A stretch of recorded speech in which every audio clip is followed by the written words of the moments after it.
Welcome to Philly Prime. I'm Dave Schratweiser. A perfect headline today for our show in the Inquirer, talking about how all the mayoral candidates are moving away from defund the police and making police staffing a top priority.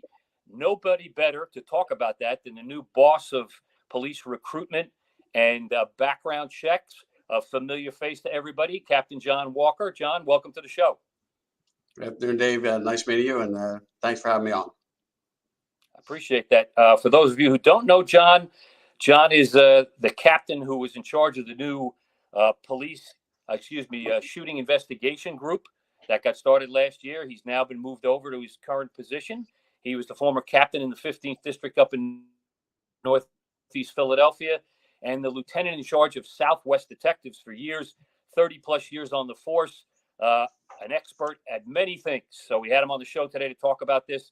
And John, let's start with that headline today. It looks like all the mayoral candidates are moving away from defund police and talking about police staffing, the spot that you're in right now. So vitally important. Talk to us about the shortage and why this is so important right now. Yeah, again, the headline's quite interesting and perfect timing, as you said. And I think after a year in doing shootings and dealing with that critical issue, this is the largest issue in the police departments around the country because of the recruitment issues that we're having based on the Floyd and other scenarios. So the Philadelphia Police Department's in critical need at this point, short about 1,000 officers going back from 2009 to today. And for the next 5 years, we'll be losing about 907 officers just to drop alone.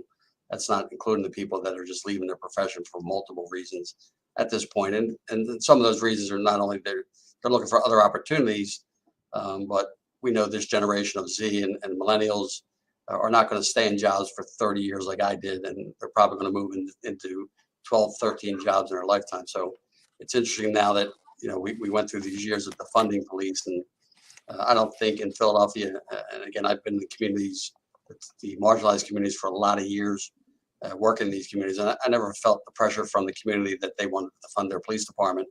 I felt that they wanted to make sure we were professional, we were doing the right thing, target on the right people.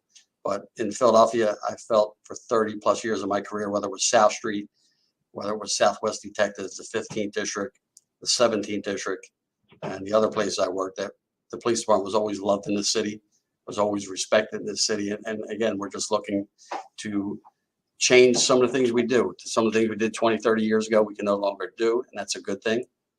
But giving people a voice, I think, is also a great thing because we listened to the people in 2020 and we're trying to adapt our services to meet those needs. And interestingly enough, another headline recently, the LenFest study questioned 1,200 Philadelphia residents. 2/3 of the police of the people questioned said there were not enough police on the police department. They were divided over how to fight crime and the tactics being used, but 90% of them said crime is the top issue. 67% said there were not enough police. That's an interesting study, which kind of backs up this move to put you in charge of this situation to now increase recruitment, look for better candidates, and get more police on the street, including the class that's going through now, which we'll talk about now. But John, talk to me about who is it the police department is now trying to attract, and what are you going to do to attract those people? So as you said earlier, there's some interesting people coming out of the academy. We'll talk about that. But looking at policing, and in my career, I've always looked at it from a different perspective. And, I came on this job being a victim of a robbery at the age of 19 in my parents' store, wanting to help people, wanting to give them those opportunities to discuss some of those things they're going through. But when we look at policing today, I've always believed that it's a very interpersonal skill profession. We've always recruited for people looking at things like SWAT and very adrenaline flowing types of things that police work do. I've always looked at it more from an interpersonal social job where you're able to communicate with people well. Most people that you deal with, unfortunately, are in very critical times in their lives. And to give that ear and to give that compassion, to give that interpersonal conversation are the people we're looking for. So people in today's world are looking to help people. This is a great profession to be able to do that. The opportunities are great, and people that are nurses or people that are school teachers or people that were formerly in tech industries or people that were servers or different parts of their lives. This is a perfect opportunity if you want to help people to join a great police department who wants to do that. We want to understand one thing my mother taught me many years ago is that, yeah, we're all different, but the great thing about that, if we listen to each other, we can become better. And in Philadelphia, with 60 plus ethnic groups here, we want people from all ethnic groups. We want people from all generations, 20 and above, to join this police department. Because the more voices we have, the better we become, and the more successful we can become in policing the city. Okay. Some new tactics you've been allowed to start to do. More money now in police recruitment, which all of the mayoral candidates are in favor as well. What kind of new things are you going to do to attract the eye to the police department? Billboards, more interviews like this. What kind of things do you want to do to get the word out there? Come be a police officer in Philadelphia, and talk a little bit about the starting salary and the moves up. So I think one of the biggest things we have to understand is that for years people came to policing, and we had 10,000 people looking for this job, and over the years that has changed. So I think the recruitment unit has done a great job over the years in getting the right people there, the right qualified people there. And in today's day and age, now that we're struggling like every organization is to getting people, we have to work harder to do that. So the harder is to make sure we're getting qualified people, but also getting the right people into this profession. So our starting salary is around 59.7 to start out. That puts you into the academy. You're getting paid while you're going to school for it goes for 9 months. After 6 months, that salary goes up to almost 64,000. And in year 5, you're making 86,000, which is comparable to New York, LA, and Chicago.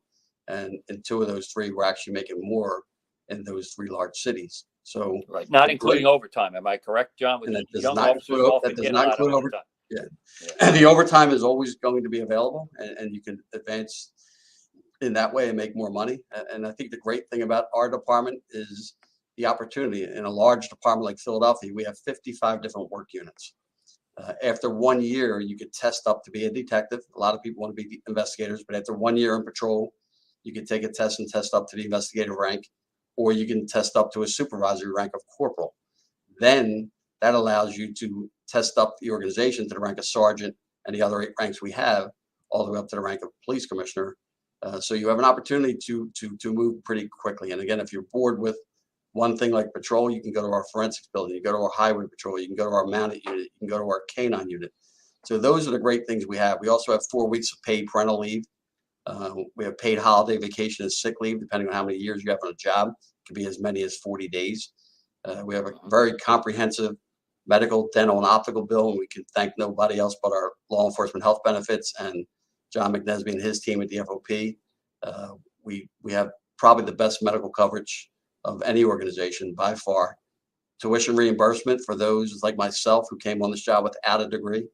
I was able to get an undergraduate and an MBA while working full-time on this job, and a vested pension after 10 years of service. And we also have loan forgiveness if you work 10 years in law enforcement. So there's a lot of things we have here. And for our veterans, the GI Bill for veterans post 9/11 gives great opportunities. Not only do you get paid by the police department while you're in school, they pay you money for housing and books. And then when you get out in year 2, they pay you for housing. So that's another 20,000 plus in those 2 areas. So we have some great opportunities here in Philadelphia. And again, the city is a great city to live in. It. It's afforded me a lot of opportunities. I mean, from my days on South Street, I was able to meet guys like Michael Jackson.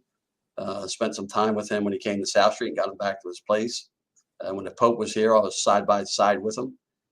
So we like to say in law enforcement, it's the greatest show on earth. But I can guarantee you this, you'll have a fun time on this job, but you'll also be able to help a lot of people, which makes you feel good. Okay. Let's talk about the dangerous part of the job a little bit too, if we can. We've had 3 police officers in Philadelphia shot in the last month, another in South Jersey. Unfortunately, one of those officers, a Temple University officer, Officer Fitzgerald, now Sergeant Fitzgerald, lost his life. This is a job to take very seriously, especially the training part of it. And the police department reaches out and drives that home. during the training. I've been there many times myself, watching recruit classes go through. I know you've been there, guest speakers. You're up there lecturing young recruits and detectives and captains and everybody moving up and down the line, that kind of thing. But this is a job to take very seriously. But as you said, quite a bit of benefits if you do qualify and you do go through the recruitment camp. Yeah, it's a great job, and it can be dangerous at times. And that's why we train so well in what we do, so you recognize those skills. And again, Sergeant Fitzgerald, I was talking to his father last night for some time, just making sure he was doing well. And you know, Chris Fitzgerald was an interesting kid. I met him during protests when I was doing that, and he was my contact for the sheriff's department. But here again, a young kid who gave his life to this city, doing what he thought was the best thing to do. So Chris would want us all to join the police department and do what he always wanted to do good. And if you listen to Pastor Medina, who spoke so eloquently about, good defeats evil, and we're looking for good people, not to, destroy evil, but to have conversation with people who are struggling in this city, to take the evil out of those people. So good people can always defeat the evil by helping people, and that's what we're looking for. We're looking for people who want to help people. But there are dangerous situations, and again, you carry a gun to work, right? So that's the very basic of it. But again, I've 34 years in this job, and I've been in some very critical situations, and yeah, that's a serious part of this job. But we have outstanding training people at our academy that teach you great tactics.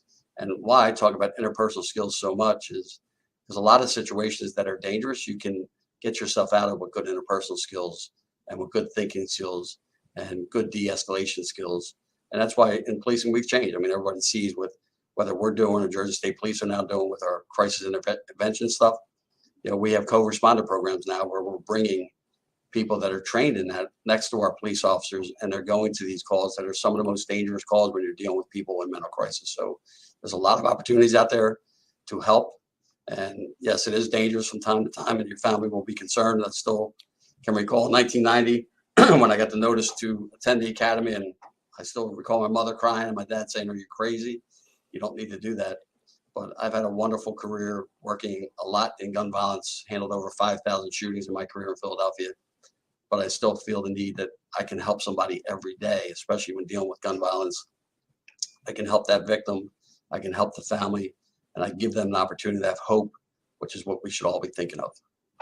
Yeah, and Chris comes from a family of police officers, his dad, his mom, a bunch of other relatives, that kind of thing. He's kind of the guy you want to hold up there right now and say, this is the kind of young person we want striving to be a police officer in this city. He worked for Temple University Police Department, but still a part of the police department. And again, surrounded by Philadelphia police all the time, but a good example to hold up there of a young person who really wanted to help the community. Yep. And that's the people we want. I mean, Chris was a great kid. And again, we've heard so many stories about him. And again, I've known his father for my entire career. And we know we have a lot of young kids just like him out there that I don't want to scare them by saying, hey, that could potentially happen to you. But think about the good things that Chris did for so many people, Black Men Running and all the programs he started to work with the community. And think about how many people he touched in his life, in the short life he had. And take a look at yourself and introspectively and say, hey, I'd like to do that too. So we're looking for younger generation people like Chris to come onto this job. But we're also looking for people like our 55-year-old recruit in the academy right now is going to graduate on Friday, and some other people less than 50 who are also graduating who had careers before this and looking for opportunities to continue on their service to the citizens of Philadelphia by becoming police officers. There's 39 recruits graduating on Friday. One is 47, one is 55, as you just mentioned, one is 44. I've been around the police department a long time. I don't recall folks at that age level coming into the police department. And it may help with the main thing that another part of that study, the LenFest study, was 86% of the people say they want to see improved police public relations. And maybe being a little more experienced, maybe having gone through some other jobs before you become a police officer and get trained to be a police officer will help towards that goal. What do you think? No doubt about it. And again, getting people, as I said earlier, bringing people in from all different backgrounds, including age groups, most importantly, looking at people from different genders, gives us a bigger voice, right? So it gives us a bigger opportunity. And again, early in life, we're all knuckleheads from some time, and sometimes giving someone a badge and a gun at 20 is a problem. But when you have people like these three people that are graduating on Friday, it gives that balance, and you have that balance and act where you can have a 20-year-old rookie in a car with someone who's a 55-year-old former school teacher, and maybe pair them together right away, because you're going to have that balance and act. It gives you more flexibility in what you do out there. Yeah. Talk about that part of the job. Now, you touched on it. There's an entire group of mental health advocates who now team up with certain members of the police department to go out on these domestic violence calls, or calls where when the call comes in, there is some mental health issue mentioned, to caution the police as they approach there. There's been a lot of situations that have gone sideways over the years because they didn't have that knowledge or somebody out there to help them deal with folks who have mental health issues. Yeah, That's and an again, I came through important that. part of this policing going forward. Yep, it's a critical part. And coming from a family who had a father who was mentally ill, and I dealt with it, prior to coming on the job and while on the job. It's a difficult scenario for policing to deal with people with mental illness, because we weren't really equipped to deal with it, but we were the only ones available to deal with it. So through the push with Commissioner Outlaw, she tasked Chief Inspector Mike Cram to work this unit. The unit is operational at this point out there in the field, and they're responding to these calls where the 911 dispatcher is doing a survey to see if we need to have a uniformed police response, which may incite that person who's mentally ill, or a non-police response with a police officer in plain clothes and a co-responder, a mental health person who can talk to people, and together they work with that person to reduce the chances of a conflict happening. And it's being mirrored, I know, in New Jersey right now. We're doing it here in the Philadelphia Police Department. It's going to have a successful conclusion, and that's why we need people from different backgrounds. We have an educator coming out. We get teachers coming out. The people from these industries help us become better because they see things from a different perspective. So policing as a whole, yes, we have a great training academy, and yes, we do great things, but sometimes we get too narrow-minded into the police field, and we forget that we're dealing with people, and these people need help instead of just dealing with the arrest and dealing with those issues surrounding that. Sometimes just giving people a helping hand, showing someone a little bit of love, giving somebody a hug is all they really need to get them back into their normal lifestyle again. And people struggle greatly. And again, we're doing a lot of things, not only with that, we have an early intervention system that we're working on now for our officers. We're working on some health and wellness stuff. We're developing a program now around that for our officers to make sure that they're also getting the treatment they need, right? Because the trauma that we experience every day also becomes part of the process. I know Commissioner Outlaw has dedicated a lot of resources around health and wellness, and we just started that program out there. We have an early intervention program that we're starting to work on now. We should have it out soon. We've always had our employees assistance program, but unfortunately it was underfunded and understaffed. So we're now dedicating resources to that. So we have a lot of things moving in this department at this point, which is why we want you to join. As I talked earlier, we have 4 weeks of paid parental leave before you would have to use your own time, but we're actually paying you during the parental process of your child the day after birth forward for 4 weeks. So some great things going on at this point with the police department. Interesting. The New Jersey State Police announced yesterday that they're going to do more working with mental health experts in the field, as you just talked about. And it's all about de-escalation in certain situations. And I know that's a big focus now for the police department. And that's kind of what you want to do in tense situations now, is go into de-escalation, not escalating the situation where it just becomes a police versus the individual kind of matter. Yeah, but that's yours. De-escalation tactics are what policing is all about right now. And it's important. Like I said, you never want to show up. Just your mere presence of showing up on the scene sometimes in a uniform can escalate things. But as I talked earlier about interpersonal skills and having people from all different walks of life, sometimes being able to communicate with people can de-escalate people too. Sometimes we have a tendency to escalate things when we show up just because of the mere fact you wear a uniform. And oftentimes that contentious situation becomes more problematic because of the inability to communicate. And having a mental health professional with you gives you that opportunity to teach you how. If we get more social workers into the business, if we get more teachers into the business, healthcare workers. All these people can make us better because they can see things from a different perspective, and having that different perspective gives you a better opportunity to deal with people in a better way. And we want positive interactions. We don't want negative interactions with people. But sometimes those negative interactions do occur, as we talked earlier with Christopher Fitzgerald. Yeah. John, talk about the basic qualifications here for folks who might be out there considering a position in the police department. What's the age? Do you have to have a license? What's the residency situation? Because it's changed a couple times over the past few years. What is it currently? So the first thing is high school diploma or equivalent. You must be 20 years of age to apply. You have to have a Pennsylvania driver's license. You're going to face a battery of testing, 9 tests. One's going to be sit-ups and push-ups, a 1.5-mile run, a 300-millimeter run to enter the academy. And you're at a 30 percentile for the standards in that scenario. So the physical part of it, the mental part of it is all critical to what we do.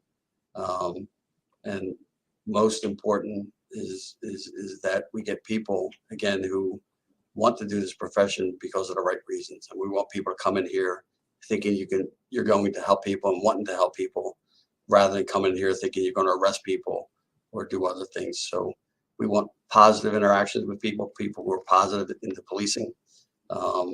And again, part of your job is going to be arrest people. We're not saying you don't have to arrest people, but right. Most of our interactions we want are going to be car stops and ped stops and situations where you can have a great opportunity. In my days on South Street, I trained my people when they make contact with the thousands of people we came in contact on South Street. And we started the impoundment program down there, so we were taking people's cars, but the interaction was very clear. Sir, ma'am, driver's license, owner card registration, you did this. And then the conversation kind of ended. And when you went back up to the car, sir, ma'am, here's your ticket, or have a nice night. I'm not giving you a ticket. Just make sure you slow down and don't go through that light next time. So those interactions do work. It does create a positive image for the city and the police department. And these are the type of people we would like to recruit and bring them into law enforcement, because I don't want people thinking the only thing we do is lock people up. It's not. Every day you're doing things, whether it's picking up that person at a bus stop who's struggling with their groceries, or crossing that lady across the street, or playing basketball with a kid for a short time, or having little fun games with kids on the street as you're driving around on patrol and you're bored and you see a kid playing, you jump out and help them. We want to do all these things to make this department the best in the country. And there are rewards for doing that. When you have a good relationship with the neighborhood, with the community, with folks in the community, and a crime occurs in that community, one of the most important things is to get a good witness, is to get somebody who might have saw or heard something before, during, or after the crime. Not you have to be out there in the public as the person supplying information, but you want people who will call the hotline, the tip line, when there's a reward offered. Having a good community relations, neighborhood relationships, officers who know the people in their neighborhood where they patrol, has many, many benefits beyond just having a good relationship. And you're exactly right. That's some of the things that I was fortunate throughout my career, and what I've learned, especially in the investigative side, by having those positive interactions and the people feel part of their police department, not apart from their police department, you will get that interaction. And again, some of the things I did on South Street in the 15th district when I was there, I had this thing called taking it to the streets. And when we had a critical incident went on, within 24 hours, I was out there. We served flyers in the neighborhood, had my foot beats off, knock on doors. And I sat there and talked to the people about the issues. Some of the things we did in Frankfurt, my first few months there, where we changed the lighting along Frankfurt Avenue. We cleaned all the vacant lots. We took the abandoned houses down. Then we worked on an initiative to get rid of the abandoned cars. We took about 1,700 abandoned cars out of that area. And then we looked at the environment, which is called crime prevention through environmental design, along Frankfurt Avenue, down to Tarsdale, from Bridge Street up to like Erie. The street design was terrible. So the streets, which were one-way streets with 2 parking lanes, became 2-way streets, just because that's culturally what happened.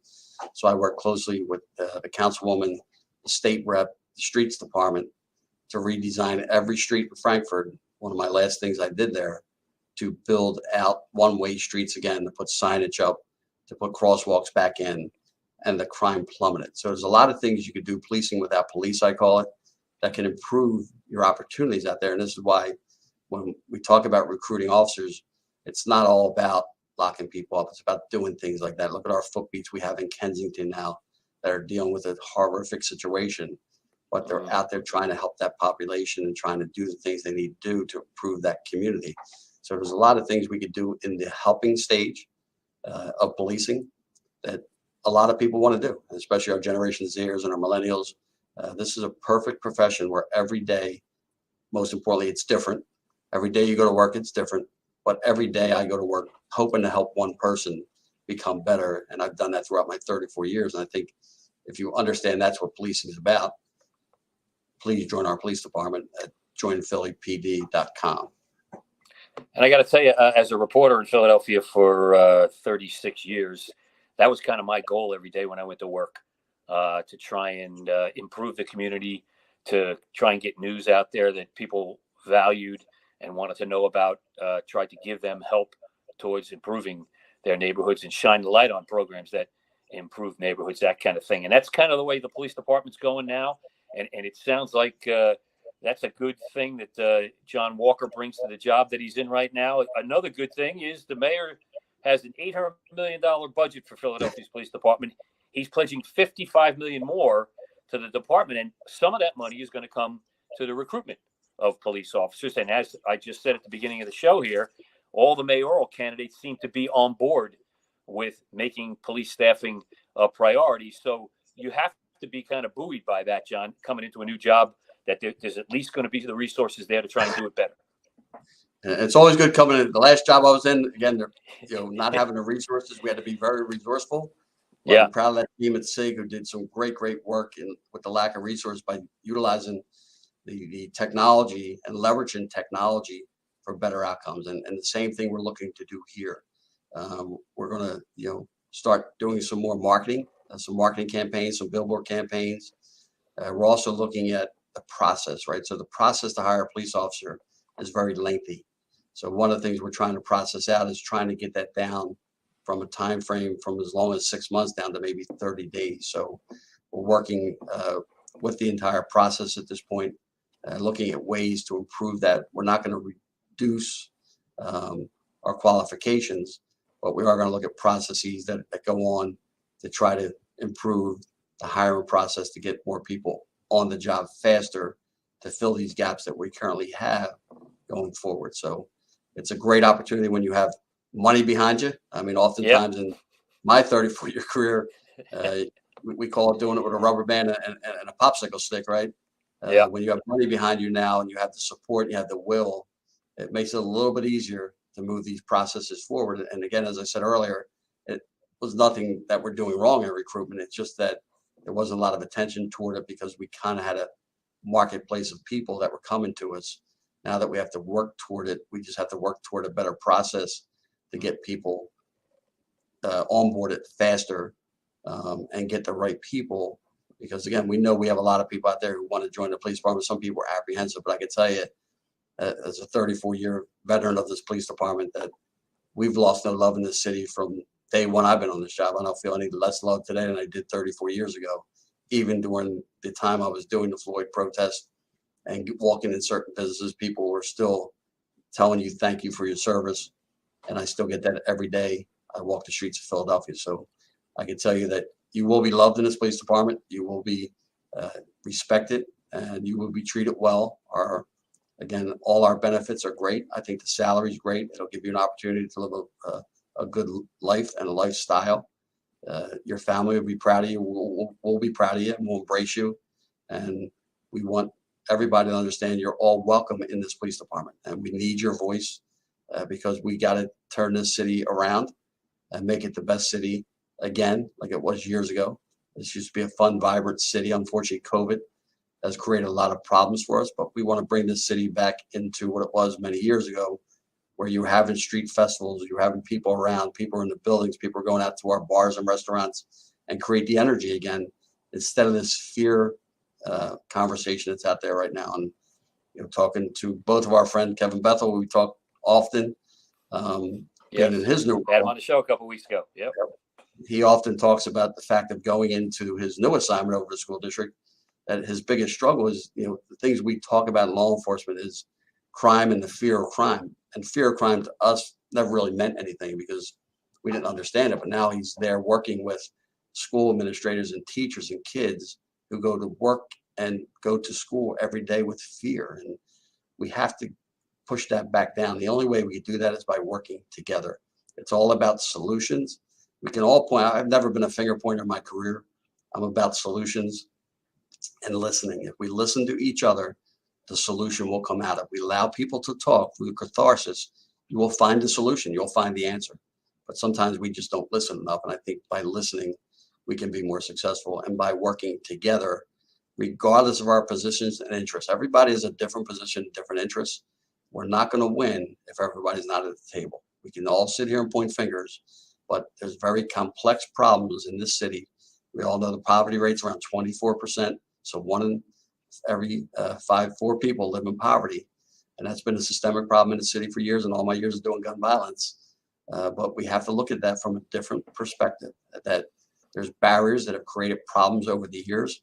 And if we look at those social and economic conditions and figure out those barriers, we can be successful. But if we're going to point fingers at each other for who's responsible for what, it's difficult. And again, the criminal justice system is a difficult system. As I told you, I was a victim of a robbery. I went through the system. I went through a prosecution. It's very difficult to get it from start to finish. All my years doing shooting investigations, I don't care if you had the best evidence available, that case is difficult to get through the process going forward because, again, we live in a great country, right? So there's a balancing act. There's that blind person, scales of justice, who makes a determination. We have to respect those types of things. And again, when you look at criminal justice reform and a conversation around that, I can tell you personally through a family member of mine who was a young kid who got arrested for a fight many years ago as a 17-year-old and made a decision to plead guilty of a felony, unfortunately. He can't get a job 10 years later. And so those are the reform things that need to be done. And again, talking about the difference between a progressive prosecutor and what goes on, I think the issue comes into, are the progressive prosecutors right, wrong, or indifferent? That's, again, everybody's opinion. But I think some of the mistakes some of these progressive prosecutors make is that I get it that people want to go out on bail. They want to move them out on bail. But what do you do? What does that look like when they get into the field, when they get back on the streets? So this person who's been arrested, who we're putting back in, we got to figure out that gap on where that person goes afterwards. Some of these people are mentally ill. Some of these people have nowhere to go. So you let this person come out of jail because you don't want to hold them in until their trial. I get it. But where are they going? They have no family sometimes to go to. The family may not want them, or the environment you're putting them back into is right back into the criminal environment where they can create more problems for you. So it's really got to be, again, everybody at the table discussing different perspectives and us respecting everybody's positions and interests to get at this criminal justice reform that we all want, but we just want to be done the right way. And we don't want to live our lives living in fear every day when we walk out our door. Okay, John, greatly appreciate your time. We wish you a lot of luck in the new job. Some exciting things coming out of there. Hopefully, we attract more candidates. Hopefully, we attract the good quality candidates you're looking for, people who don't want to question and complain, but want to join and improve. And that would be a great thing. So I appreciate you coming on the show, talking about this, folks. Keep an eye out there because you're going to see John Walker's face out there. You're going to see billboards. You're going to see more marketing and kind of putting out the feelers to try and get people to join the police department. If you're interested in that, there's plenty of stuff online to look up on it. And the salary is pretty good starting out with a lot of improvements right away. John, thanks again for coming on the show. Greatly appreciate it. Thanks for bringing your experience to the police department and helping out with this new recruitment element of it. Thank you, Dave, and have a nice day. And I know you're retired now, but if you want to join the police department, we'd like to have you. I might be a little too old for that, but I think I can keep up maybe. We'll see what happens. I appreciate the offer, though. Thank you very much. All right. Take care. Thanks, John. All right. That's Philly Prime for this week, folks. Thanks for listening, and join us again next week. Have a great week.